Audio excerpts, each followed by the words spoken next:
Good early afternoon. It is the 12th of April, 2024. It's a very windy day. We had rain last night and this morning, but the rain is supposed to be done now. And it's warm. It's in the early 60s. Just windy. So I don't have, again, like yesterday, I'm not doing a lot of big stuff, just little detail work. First thing I'm working on today is I'm going to attach my cruise control cable, the one that actually activates the throttle for the cruise control. I'm going to attach it to the throttle rod that I installed with this new carburetor. In order to do that, I have to attach this bushing, which I bought yesterday at the hardware store. Just a small bushing that the cable will pass through, and then there's a C clip that goes in the end that keeps it, that locks it into place. So I have to attach this bushing directly to the throttle rod. The original design is nothing like this, of course. The original design had a little flat spot there that this little plastic nylon fitting went on. I don't have a way of duplicating that easily. So I'm just doing it the old-fashioned way with some JB Weld, a couple of hose clamps. I'll show you in a minute what I'm talking about. I'm also going to investigate some more of my vacuum issues that I'm having inside the car. I did look at some vacuum diagrams last night and have a path to follow anyway.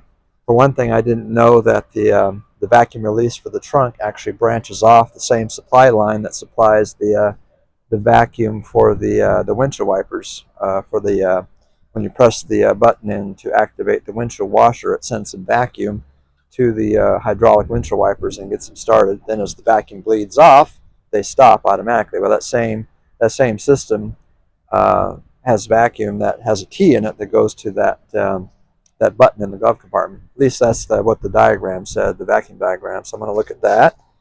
What else was I going to do today? Oh, if I don't have a working lighter anywhere in the car, and I don't think I do. I'm not sure about the one that's on the dash. I'm going to look at that first. I do have a good lighter, so I can at least test it. Well, of course, I don't really need the lighter to test it. I can just put one of my adapters in there. I just want the ability to charge USB devices. I'm just thinking ahead a little bit to road trips and whatnot to be able to charge my devices. I also bought a couple of cheap cup holders, the kind that hang on the door panel, the old-fashioned plastic ones to hold cups, because I don't have any cup holders in this car.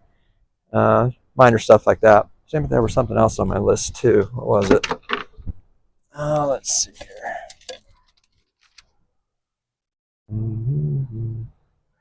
Oh yeah, I have a little oil leak for the valve cover on this side of the engine, the driver's side, right at the corner here. So before I go replacing gaskets again, I'm first going to tighten down the bolts some more just to make sure that doesn't take care of it. It probably won't, but I got to try that first. So very modest goals for the day. Oh, I keep forgetting. I have a remote. I don't need to walk over there. Assuming it works. A little more detail about what I'm doing here. This bushing that I was talking about earlier will be temporarily held in place by those two little hose clamps. That's just long enough for the JB Weld to cure and to hold it permanently against that throttle rod. I marked it there with a magic marker, the right spot for where this goes in the cable. That little C-clip goes in the end there. So that should take care of that. And I've got the new vacuum lines I installed from yesterday. So almost there with the cruise control. Just hope it works. And I forgot to mention too, I'm actually going to use a little sandpaper here to roughen up the surface where I'm going to be attaching this to, both on the throttle rod and on one side of this bushing here, to help it adhere better. At least that's my theory. Hopefully that helps. Maybe I don't need to do that at all, but I'm just going to do that anyway. All right, my bushing is now in place. I sanded down the edges where they attach to each other, put my JB Weld on there, and I got these little hose clamps holding it in place. I suppose if the JB Weld doesn't hold for some reason, I'm sure it will, but if it didn't, I guess I could always just leave the hose clamps on there. It's kind of a Frankensteinish way to do it, but it would work, I suppose. I'm going to go ahead and just put the cable back in place. There's no reason I couldn't put the cable back in place, then I don't have to worry about it, but I won't test it until 24 hours have gone by to make sure it's fully cured. So I'm going to put that cable back in place, which basically just slides through like that. Put the little C-clip on the end there, lock it in place, lock it down here, and that part will be done. It just needs to cure. All right, inside the car now, and I was very pleasantly surprised to find out that this one cigarette lighter actually functions. At least the port here has power, because when I plugged in my little device, the little blue light came on. So I was like, all right, what do you know? Something I don't even have to do anything about. I am curious though if this element works on the cigarette lighter. So let's push it in. I haven't seen a cigarette lighter work in many years. I mean, that's kind of silly, I know, but why not? So while I'm waiting for that to maybe heat up, I think I'm going to start dropping this dash panel so I can get at the vacuum lines that are hidden underneath. I'm going to go ahead and pull that parking brake vacuum line and replace that, the one that goes directly to the intake manifold, and start there. See what I can find. Let's see if we got anything going here with this. Nope, this element doesn't work, but that's okay. All I really care about is having power there, so that's cool. All right, I've been in the car. I had it running. I replaced the hose from the intake manifold to the parking brake release inside the car. Tested. That works fine. I feel better now because that old hose is really cracked. Didn't realize it was such a specialized hose. It has a special fitting that goes through the firewall to seal it up there, but that's okay. I'm not going to worry about that.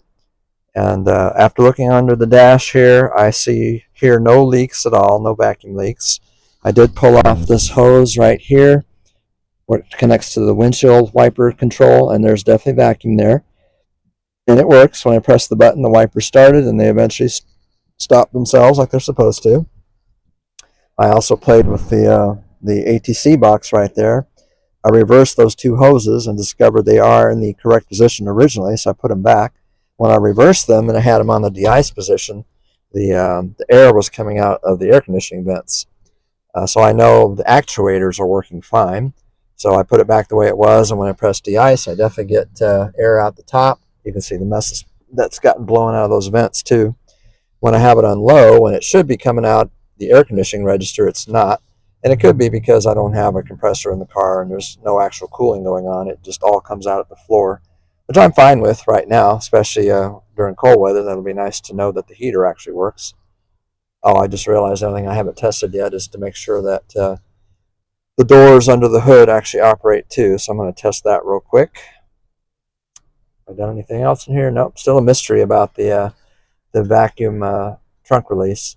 I can't remember for sure, but I think it might be possible to reverse the hoses and not have it work right, and that may be all that's wrong. So I'm going to have to pull out the glove box liner to check that out. Hopefully that's all it is, because that'll be a simple fix. Just a bunch of little screws I got to take out to get to it is all.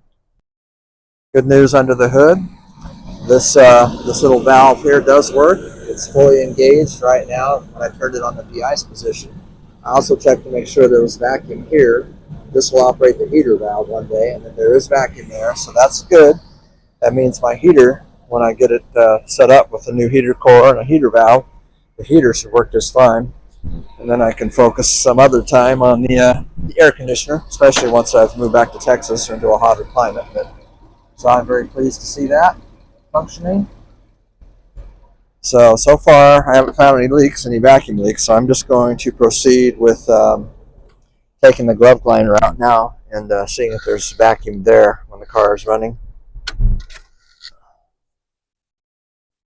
couple of other quick tidbits. I didn't know this, never looked into this before, but on the 67 Lincoln and probably all the late 60s Lincolns, the reservoir is actually 2 in 1. There's two sides to it. One side is primarily for the door locks and possibly some of the other interior accessories, and actually I think it's primarily the door locks, while the other half is for things like the air conditioning controls, that type of thing. And I never really understood the need for a reservoir. I always thought it was so things like the door locks would operate between engine starts, and that is somewhat what it is, but it's also for when the engine is under certain types of loads that don't generate much vacuum. This gives it kind of a backup source to keep the vacuum even, which I never knew that before. I thought that was interesting. So I think on earlier 60s Lincolns, there were actually two reservoirs, one on each side of the car for the separate systems. I'm not sure about that, but I've never worked on an early 60s Lincoln, but I learned that. And the other thing I did on the other side is I retightened down the valve cover bolts. Hopefully that's enough to stop that minor leak that's going on. Now I'm going to take the glove box liner out and see what I can find.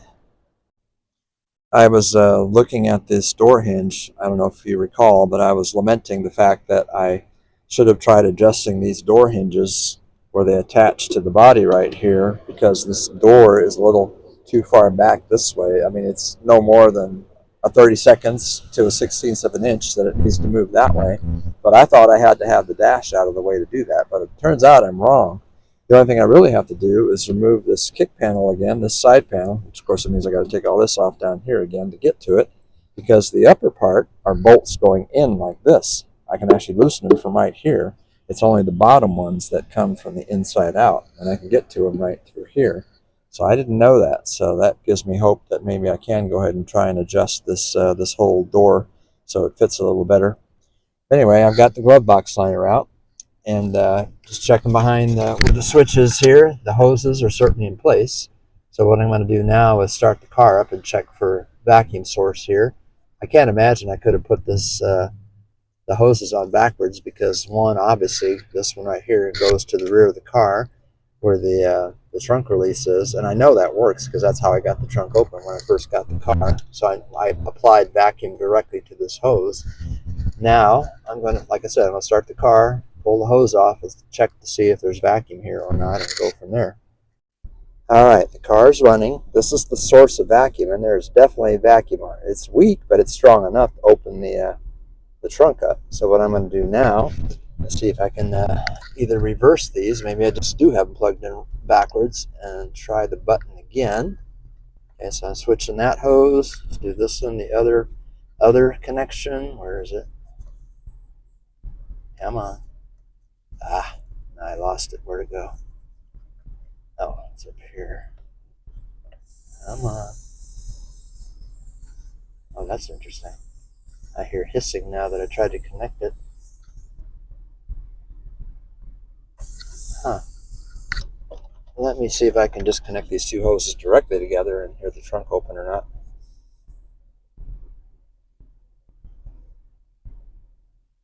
Oh, that's interesting.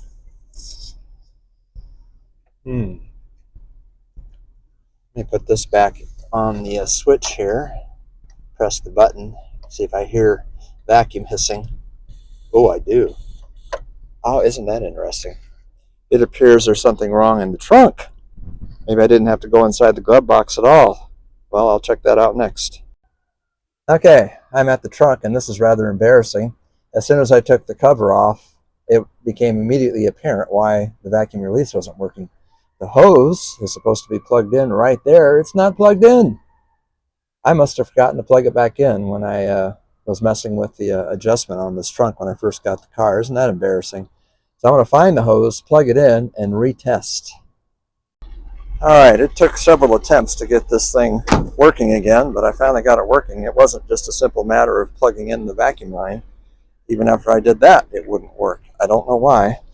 So eventually I plugged in the two lines directly together and just let the engine run, and eventually I heard it operate. Still didn't seem to be working too well, but eventually it seems to be doing fine. So if I push the button, then I have to hold it a second or two. But it did open. You probably didn't hear that, but now it works fine. So that takes care of that. So, and the trunk light is on, which is good. So that takes care of any vacuum issues. That actually wasn't as bad as I expected it to be. So I'm going to put the glove liner back in, clean up, and see what else I got to do. All right, I'm going to wrap this up for the day. This was a very short update, but successful. I'm happy. I didn't have much to do anyway, so the big thing is still coming up on Tuesday when I do the tire installs and the front end alignment. Then I'll really start to drive this baby. So with the vacuum, I'm done now with that. It actually didn't take me as much time as I thought to hook up the vacuum system and get things working. That trunk release was kind of funny. I'm not sure what went wrong there besides the disconnected hose, but now it works. I was disappointed to learn, though, that as soon as I turned the car off, the vacuum was gone.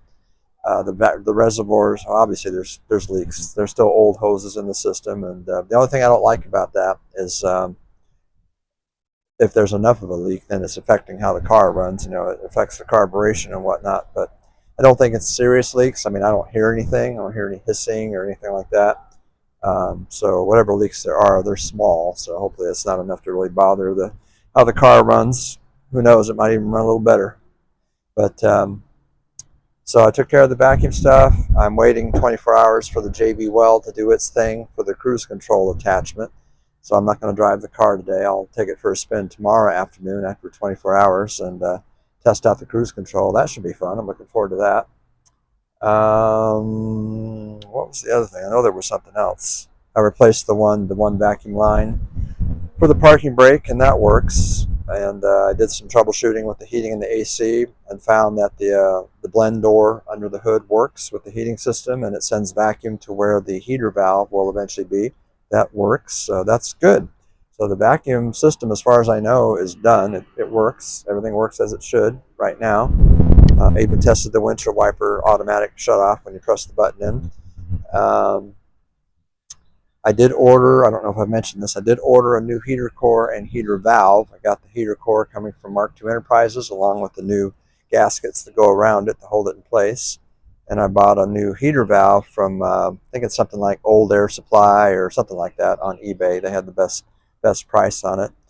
And I think that's it. Like I said, short update. I'm pleased with what I got done today, even though it wasn't a whole lot. It wasn't an ambitious day, so may not have much to do tomorrow.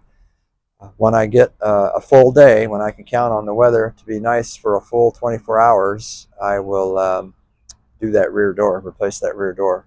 But I don't really have any other big things coming up anymore, so I'm finally getting to the end of this. I'm pretty, well, I shouldn't say that. I'll never get done with the restoration on this thing. Right now it's been a resurrection, just getting it to a point where I can drive it and enjoy it. But as far as restoring it someday, that's years, that's a years-long project. So anyway, that's it for now. Have a good day.